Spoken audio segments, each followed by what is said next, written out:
pelo telefone. Então, o mesmo abraço que deixei para vocês, naturalmente que deixo igualmente ao professor Pedro Lenza, um colega constitucionalista, assim como a professora Flávia, e que ainda bem, veio à sua mente para montar essa constelação Sim, com na data de certeza. hoje. Bom, Sérgio, sim, o Obrigado. direito constitucional, ele já estava comigo no estado do Piauí, onde me formei. Lá também tive a oportunidade de ter professores que me inspiraram, professores que animaram em mim um ideal muito forte, muito verdadeiro no que diz respeito à Constituição Federal. É bem verdade que hoje em dia acho que todos nós, para cima ou para baixo, somos mais ou menos da mesma geração. Todos nós, claro, que hoje sabemos que o constitucionalismo e a efetividade, pegando carona nas palavras da professora Flávia, a efetividade da Constituição, isso não vem de graça, isso não vem como uma promessa. É preciso diariamente estar envidando esforço, convencimento das forças políticas, implementação de políticas públicas, aprovação de leis. E os atores outros, legislativo e executivo, são atores centrais nessa concretização. Políticas como a Lei Maria da Penha não são emanadas do Supremo Tribunal Federal, não nascem de uma decisão judicial. Ela vem de uma construção política, legítima, verdadeira, virtuosa, que faz nascer dimensões outras de proteção a direitos fundamentais. Políticas públicas de enfrentamento à miséria, enfrentamento à pobreza, assegurar moradias, tudo isso vem do Poder Executivo, com suas dotações orçamentárias, com seus ministérios, são igualmente partícipes desse ideal de efetividade da Constituição Federal.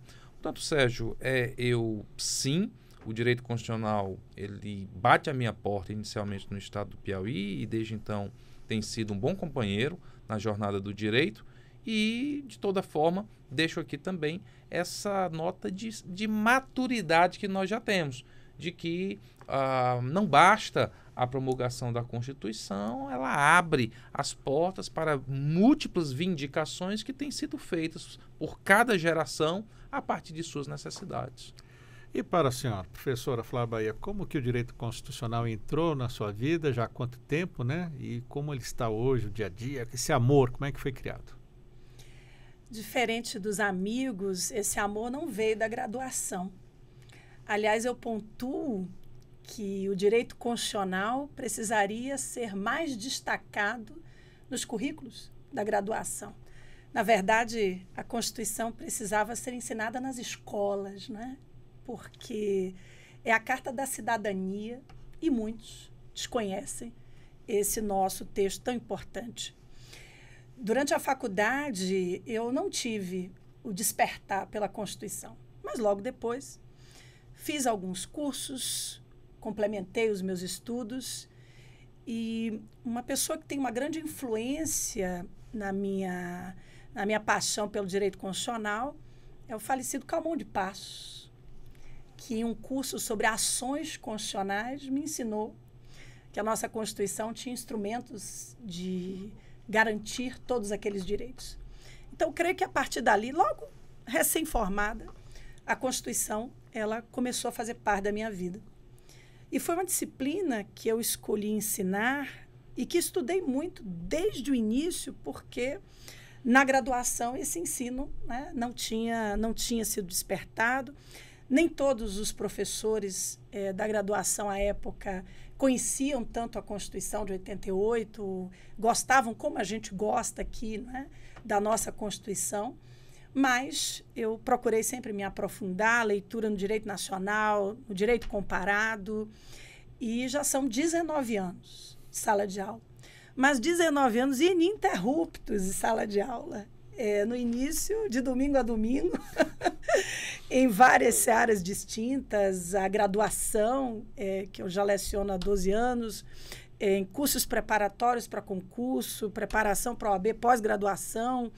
E é muito interessante falar sobre a Constituição nos diferentes, né, ambientes, porque isso também nos desperta um conhecimento de interlocução, né?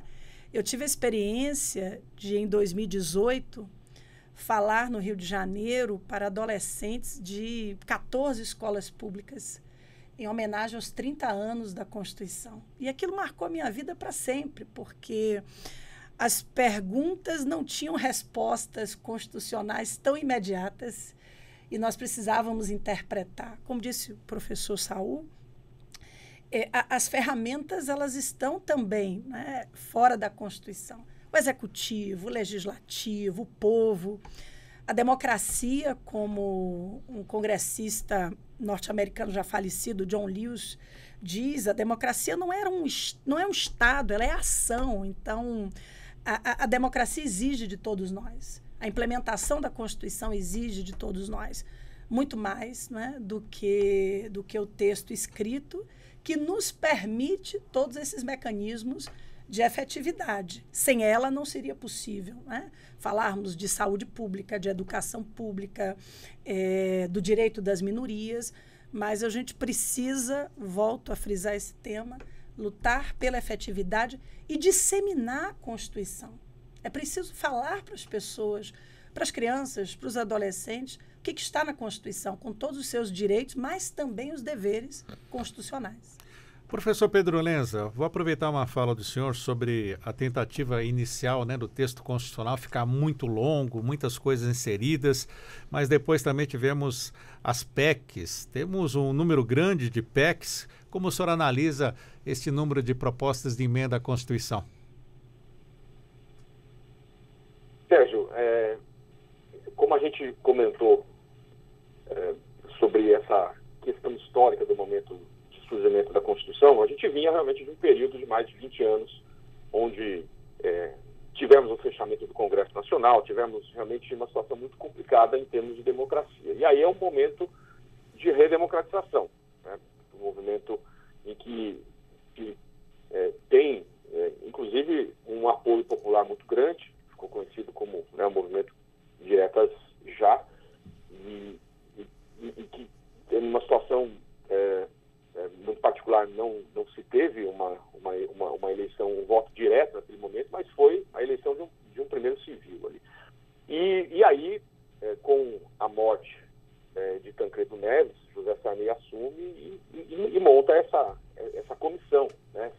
Então, se procurou ali, né, depois na Constituinte, realmente colocar tudo que fosse possível. Então, você tem um documento com 551 artigos da Assembleia Nacional Constituinte, que realmente ficou muito complicado. E um documento em que você não consegue ter uma articulação, porque eram 24 subcomissões, não se tinha conversa,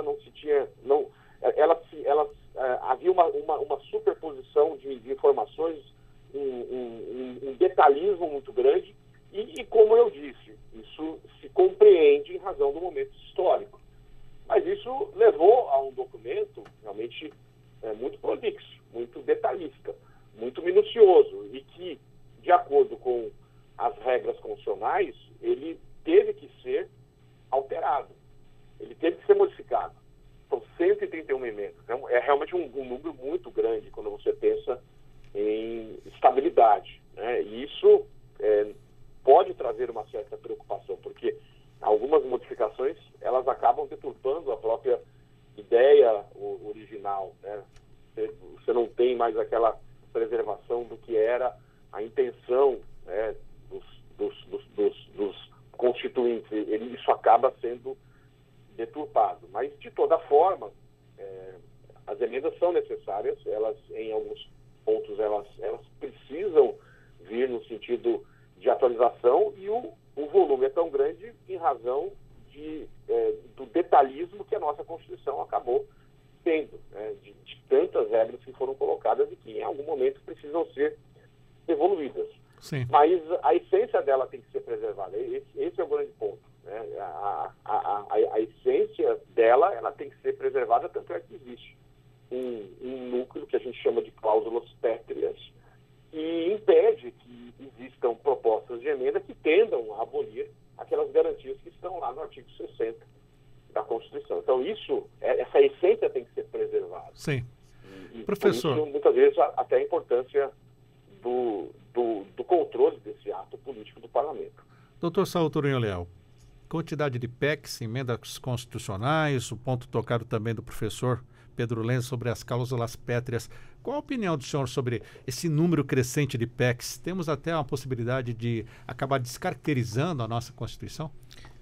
Acho que, de fato, numericamente, nós temos muitas emendas aprovadas, muitas. Cada momento que a gente se senta para falar, o número é superior ao anterior, não há dúvida quanto a isso. Mas penso que, primeiro, há uma causa, acho que o professor Pedro Lenz se adiantou explicando isso, é uma Constituição extensa, é uma Constituição de muitos comandos, é uma Constituição que abraçou muitas frentes, então termina que a cada momento, quando você quer fazer um dado ajuste, uma reforma, você precisa fazer por meio de uma emenda constitucional. De toda forma, se formos parar para pensar, a ideia de força normativa da Constituição, a ideia de patriotismo constitucional, quando a comunidade adere às premissas maiores veiculadas por uma Constituição, acho que no Brasil temos alguns termômetros disso. Veja que nesses 35 anos, a vida pública nacional se deparou com crimes horrendos, os mais bárbaros, e que despertam grande revolta popular. E isso não foi capaz de ver um Congresso reunido para deliberar sobre a pena de morte, por exemplo. Porque, apesar de ver aquela pulsão inicial, na sequência, a Constituição chama as pessoas à razão e diz: as cláusulas pétreas impedem esse tipo de iniciativa. Veja que tivemos momentos no Brasil de grande exacerbação do punitivismo, extraordinária exacerbação. E ninguém naquele momento ousou dizer: vamos acabar com habeas corpus, vamos aprovar uma emenda constitucional, porque já há um inconsciente que diz: isso você não pode, isso é sagrado, isso é intocável. Portanto, nada obstante nós tenhamos um grande número de emendas, é verdade, esse núcleo duro, essa parte essencial, as liberdades fundamentais, os direitos inerentes à personalidade humana, isso segue intocado. Você não vê emenda, por exemplo, em nenhum dos incisos do artigo 5º da Constituição Federal. Professora Flávia Bahia, será que água mole em pedra dura tanto bate até que fura esse núcleo duro, como disse o professor Saul? Precisamos estar sempre vigilantes. Isso é absolutamente fundamental, porque a Constituição é também o que fazemos dela, né? O que pensamos dela, o que agimos dela. Então, claro que esse projeto de um futuro melhor para o país não pode ser abandonado. Mas eu concordo com os amigos no que tange à proteção. A Constituição, ela é uma Constituição coragem. Tem, inclusive, um artigo que diz, o artigo 60, parágrafo 1º, que afirma que, em caso de estado de defesa, estado de sítio, intervenção federal, que ela não pode ser modificada, é porque ela aguenta. Ela tem os instrumentos, não só numa situação de legalidade ordinária, mas também para se antever e se proteger o país e os nossos direitos numa situação de legalidade extraordinária. Apesar de todas essas reformas, se somarmos com as emendas de revisão, são 137 alterações formais, isso sem nem contar as mutações constitucionais, porque essas a gente não tem como numerar de forma exata. Mas eu creio que, apesar de todas as mudanças, seja pelo ambiente social, pelo ambiente político, por ser uma Constituição jovem também, em alguns pontos mal compreendida, creio que nós temos ainda valores constitucionais fundamentais que não foram mexidos durante esses 35 anos. Inclusive, apesar de ser uma Constituição muito generosa em direitos, ela recebeu reformas de ampliação desses direitos. Moradia, alimentação, transporte, foram direitos sociais incluídos no artigo 6º ao longo desses últimos anos, a partir dos anos 2000. Então, creio que a gente ainda mantém a alma constitucional em defesa da democracia, em defesa dos direitos fundamentais, intocada. Mas a gente precisa seguir vigilante. Professor Pedro Lenza, como a nossa Constituição é avaliada nos seus encontros acadêmicos aí nos Estados Unidos, já que a Constituição americana, até me corrija se eu estiver errado, ela é muito sucinta, muito curta? É realmente diferente, né? Você tentar mostrar o difícil, você tentar explicar uma Constituição com tantas reformas. Você vê realmente a Constituição dos Estados Unidos com mais de 200 anos de existência, com poucas emendas, e não se consegue explicar ou mostrar essa nossa realidade. Então, realmente é difícil a compreensão, especialmente quando você tenta mostrar o papel da Suprema Corte dos Estados Unidos em que julga. Em um ano, a gente poderia pensar menos de 100 processos. A Suprema Corte dos Estados Unidos julga um papel de interpretação bastante importante e de criação do direito. Quando você tenta mostrar que a nossa Suprema Corte acaba julgando mais de 100 mil processos no ano, não se consegue compreender. Mas, por outro lado, você percebe essa realidade de um período em que se tem esse momento de redemocratização e de que é uma Constituição realmente nova, muito nova, e que vem, e eu concordo com os colegas, amadurecendo. E tem o seu núcleo duro. Então, essa perspectiva do professor Saúde, que existe ali um núcleo duro, uma preservação, isso é bastante relevante, bastante importante. E por isso que eu vejo que, muitas vezes, quando você percebe o próprio parlamento, ao aprovar uma proposta de emenda ou até discutir uma proposta de emenda que vá refletir nesse núcleo duro, você percebe um movimento muito grande. Você percebe não só das instituições, como também da própria sociedade. Então, esse modelo que a gente chama de freios e contrapesos, né, você percebe eventualmente uma reação, o que é muito normal do parlamento em relação ao enfrentamento de uma decisão da Suprema Corte. Então, a gente pega temas sensíveis como a demarcação de terras indígenas, a questão, por exemplo, da descriminalização de drogas, de porte de drogas, a questão da interrupção da gravidez, que é um tema sensível, que a ministra Rosa já antecipa o seu voto antes da sua aposentadoria, que é um tema que vai ser enfrentado pela Suprema Corte, mas você percebe uma reação do parlamento. E isso é muito bem-vindo, quando o parlamento e os poderes tentam se harmonizar. E aí, por exemplo, quando você percebe recentemente, depois dessa questão da demarcação das terras indígenas e dessas questões sensíveis, o encaminhamento de uma proposta de emenda por parte do parlamento, recebeu o número de emenda número 50, foi até apelidada de PEC de equilíbrio dos poderes, uma proposta de emenda que transfere essa decisão ou a interpretação final ou a última palavra na interpretação agora para o parlamento, que pode tornar sem efeito uma decisão da Corte. Você percebe uma reação na sociedade, mas será que isso é possível?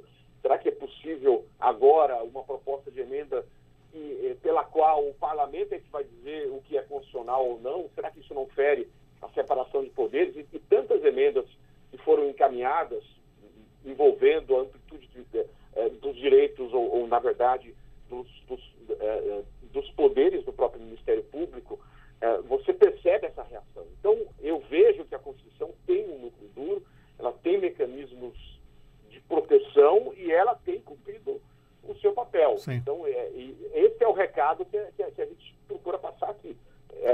Ela tem os seus mecanismos e ela se basta, ela tem a sua proteção.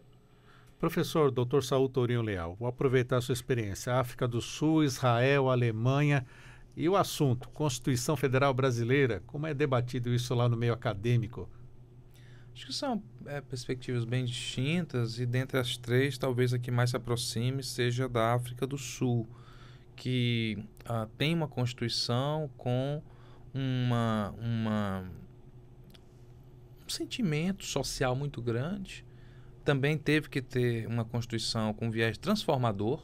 Ninguém queria viver a vida lá como era vivida antes no apartheid. Todo mundo tinha um acordo, grande acordo nacional de mudança, de estipulação de novos parâmetros. E a Constituição pavimentou esse caminho, assim como a Constituição Federal, a nossa Constituição de 88, também fez isso. As pessoas precisam falar, temos que ter liberdade, os artistas precisam fazer arte, o Congresso precisa ser mesmo barulhento, ruidoso, às vezes até confuso. É da vida democrática. Estamos com saudade desse tempo. Quando nós tivemos todas as intempéries que terminaram resultando em 64, nós tínhamos a mais exuberante democracia da América Latina. O que é que houve? Onde é que nós nos perdemos? Nós tínhamos um presidente democraticamente eleito, Juscelino Kubitschek, que não faz seu sucessor, o que é muito bom para a democracia. Quem tem poder perder a eleição às vezes. E tem um opositor, Jânio Quadros, ferrenho, opositor ferrenho, que ganha as eleições nas urnas. E passa-se a faixa, nossa solenidade aqui em Brasília, no Palácio, tínhamos tudo. E de repente vem tumultos golpistas que resultam em 21 anos sem eleições diretas no Brasil. Apenas pego, Sérgio, antes de ouvirmos a professora Flávia, a deixa do professor Pedro no que diz respeito a essas intenções que aqui e acolá aparecem de promover mudanças muito drásticas no desenho institucional brasileiro. Nós temos, eu sempre que tenho interlocução, professora Flávia, com político, o político ele tende a dizer sim para tudo que eu peço, nem que não dê, mas ele diz sim, porque ele está preocupado com a eleição, ele não quer desagradar o potencial eleitor. Quando eu vou para a audiência no judiciário, aqui no mesmo Supremo, o juiz é diferente. O juiz diz não. O juiz nega e fundamenta e justifica e explica. E nós advogados ficamos revoltados, saímos falando pelo juiz pelas costas. Numa nação é importante ter um poder que tem independência suficiente para, às vezes, dizer não. E dizer não sem medo, e dizer não sem receio. E não ficar motivado pelas eleições periódicas. Esse é o papel do Poder Judiciário. Veja que quando o Haber ele disse, foi chamado a falar sobre norma, ele diz, não há norma jurídica que não seja norma jurídica interpretada. Quando Martin Luther King foi chamado a falar sobre leis boas, ele disse, eu não quero saber das leis, porque ele sabia que os Estados Unidos tinham leis segregacionistas. Eu quero saber dos seus intérpretes. Carlos Drummond de Andrade tem uma frase linda que diz, as leis não bastam, os lírios não nascem nas leis. O papel da interpretação na concretização dessa Constituição que aniversaria é um papel relevante. Portanto, essas mudanças muito intensas, muito significativas, que de tempos em tempos aparecem no que diz respeito à independência do judiciário, também precisam contar com a nossa atenção. Professora Flávia Bahia, ainda sobre esta questão, né? Como os outros países enxergam a nossa Constituição, também a senhora tem informações, questionamentos, é muito grande, a insegurança jurídica no texto constitucional? A Constituição de 88, ela segue um movimento pós-Segunda Guerra Mundial, que é interrompido pelos 21 anos da ditadura, mas ela reconquista valores presentes na Declaração Universal dos Direitos Humanos de 48, na Lei Fundamental de Bonn de 49, a influência nítida das constituições portuguesas, da Constituição Portuguesa de 76, da Constituição Espanhola de 78.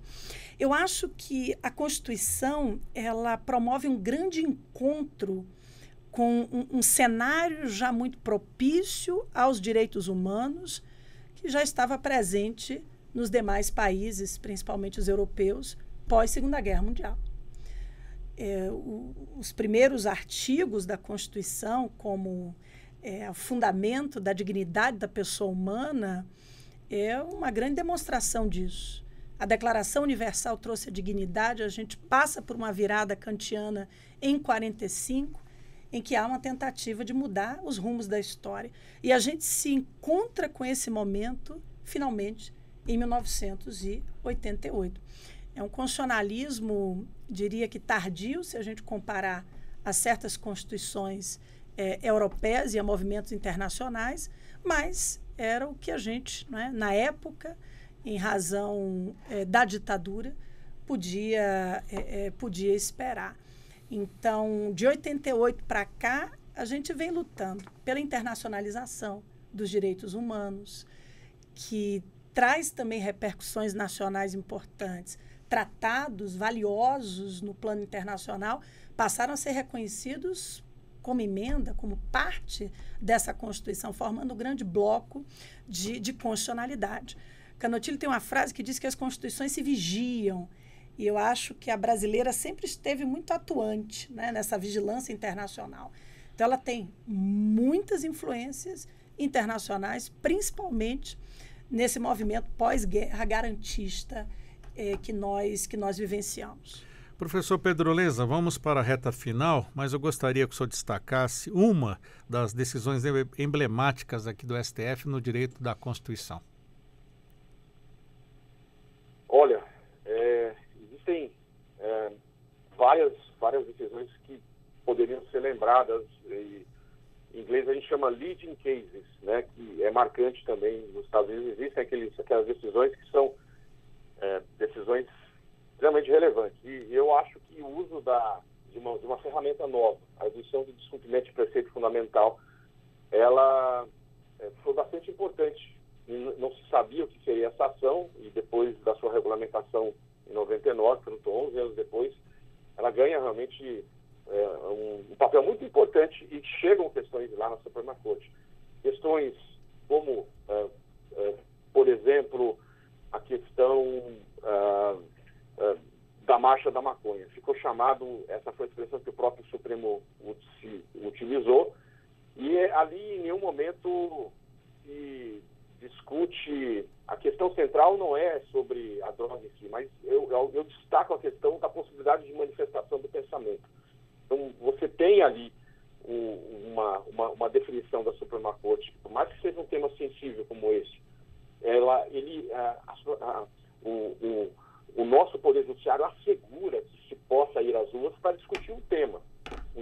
Então, você tem ali direito de reunião e direito de manifestação de um pensamento, por mais que seja um tema sensível, que possa levar a entendimentos diversos, por mais que se possa levar a um extremismo, você tem assegurado ali pela Suprema Corte o direito de manifestação de pensamento por meio do direito que é o direito de reunião, as pessoas se reunirem para expressar um pensamento. E isso é um ponto, e tantas outras decisões que a Suprema Corte poderia, como a questão da união estável entre pessoas do mesmo sexo, a questão de pesquisa com célula-tronco embrionária, são temas extremamente relevantes, e eu destaco. Professor Saul Torinho, destaque também uma decisão na defesa da nossa Constituição. Temos muitas decisões, e acho que se entendemos a Constituição como um instrumento normativo que assegura direitos fundamentais, e ela é, uma das decisões que talvez mereça lembrança é a decisão tomada pelo Supremo Tribunal Federal relativo às chamadas uniões homoafetivas. O Supremo tomou uma decisão emblemática, foi a primeira corte na América Latina a tomar, recebeu inclusive um prêmio da ONU. Essa decisão foi considerada patrimônio imaterial da humanidade. O relator, o professor Aris Brito, já teve várias ocasiões. A última, diga-se de passagem, entregando essa decisão para Elton John no show, isso foi noticiado. Então, é uma decisão muito... Deste ano ainda, isso, né? esse ano. Muito lembrada. E uma decisão, Sérgio, que parece assim prosaica, mas as revoluções, as grandes mudanças, elas vêm daquilo que parece paroquial. Tem uma frase do Caetano Veloso, na letra A Luz de Tieta, que ele diz: numa terra onde todo mundo quer saber com quem você se deita, nada pode prosperar. Então, até ali tínhamos assim, o Estado vai dizer por quem é que você vai se apaixonar, o Estado vai dizer com quem é que você vai dormir. Coisa assim. Hoje a gente olha para a maneira diferente. Rapaz, a vida era dura, viu? Antes dessa decisão, que coisa. E aí o Supremo profere essa decisão, reconhece a estabilidade dessas relações e tira as pessoas que viviam relações homoafetivas dessa zona marginal, confere autoestima, orgulho, chama as pessoas para dividirem a mesma mesa da vida. Acho que foi uma decisão muito emblemática, Sérgio. Professora Flávia. Eu concordo com os amigos e também acho que o julgado da ADI 4277, mencionado pelos dois, é absolutamente paradigmático. Mas vou citar a DPF 130, é uma decisão do Supremo muito importante a favor da liberdade, porque, por meio dela, o tribunal revogou a antiga lei de imprensa de 1967.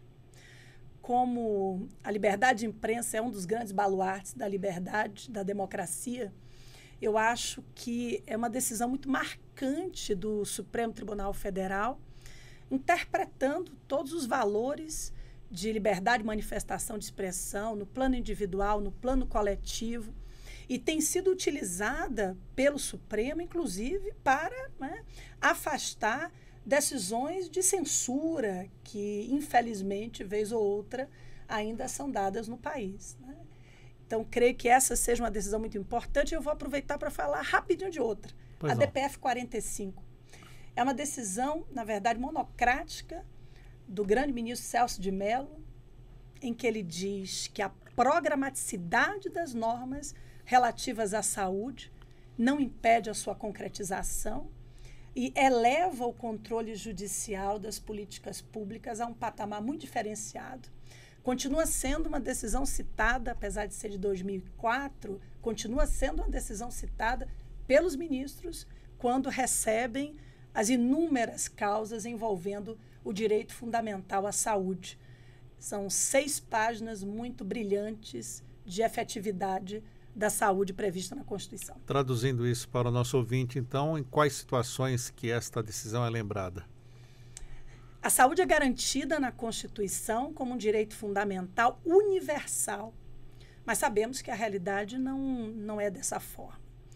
E a falta de medicamentos, a falta de exames, a falta de leitos hospitalares, medicamentos muitas vezes de altíssimo custo, são assuntos que chegam ao judiciário no dia a dia.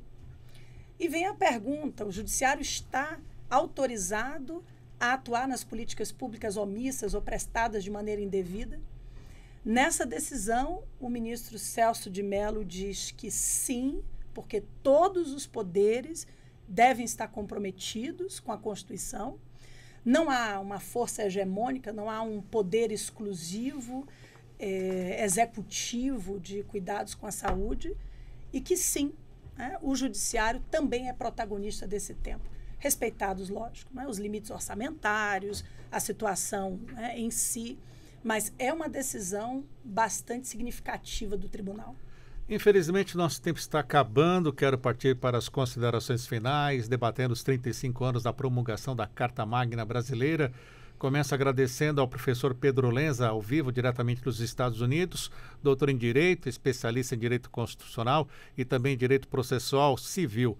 Professor, obrigado por estar conosco e as suas considerações, então, sobre esse tema tão caro. Sérgio, é uma grande honra, um momento marcante estar junto com todos vocês, professora Flávia, professor Saul. É um momento festivo, a gente realmente tem que comemorar. A Constituição, ela merece, e ela é o nosso porto seguro, é isso que eu sempre digo. Por mais que possa haver divergência, por mais que possa haver crítica, por mais que possa haver um certo desequilíbrio, é ali que está o porto seguro. E ela está estável, não há momento constituinte, não há que se falar em nova Constituição, há que se aplicar a nossa Constituição, que está sedimentada e tem o seu núcleo duro que protege. Então é um momento festivo e eu realmente fico muito feliz de, em mais de 25 anos, estar sempre procurando levar o conhecimento. Concordo com a professora Flávia que a gente tem que cada vez mais democratizar essa informação, levar a informação Infelizmente, eu vejo isso nas redes sociais, que as pessoas que hoje discutem os temas não são somente aqueles que estão no mundo do direito. A sociedade hoje está debatendo, está se conscientizando. Isso é extremamente importante. Concordo a necessidade de levar isso para a educação, para as crianças. Portanto, feliz de estar nesse momento festivo. E lá no Instagram, então, Pedro Lenza, @PedroLenza com Z no final, você tem muito mais dicas sobre isso. Dr. Saul Tourinho Leal, muito obrigado também por estar conosco aqui na Rádio Justiça, professor e pós-doutor em Direito Constitucional.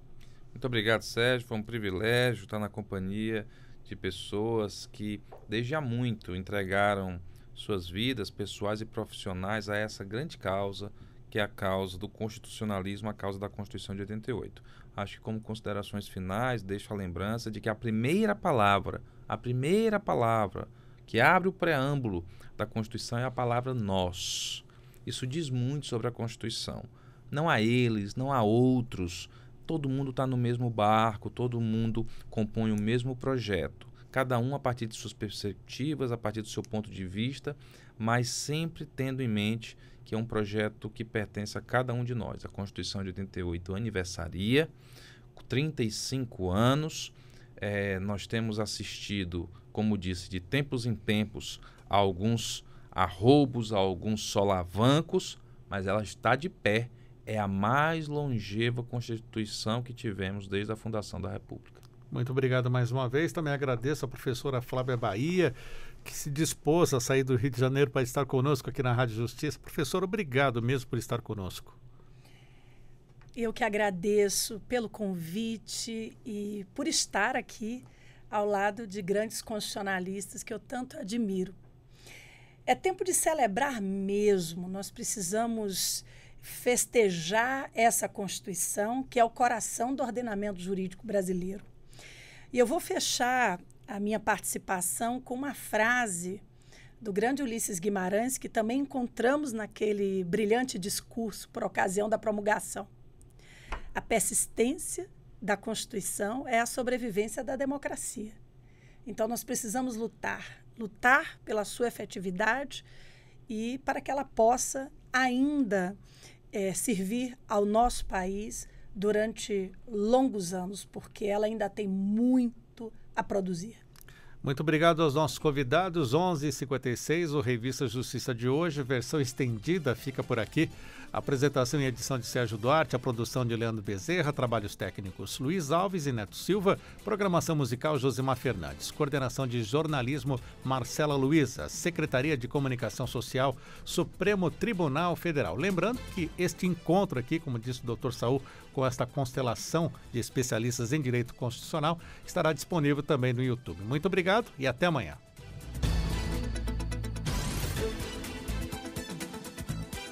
A Rádio Justiça apresentou Revista Justiça.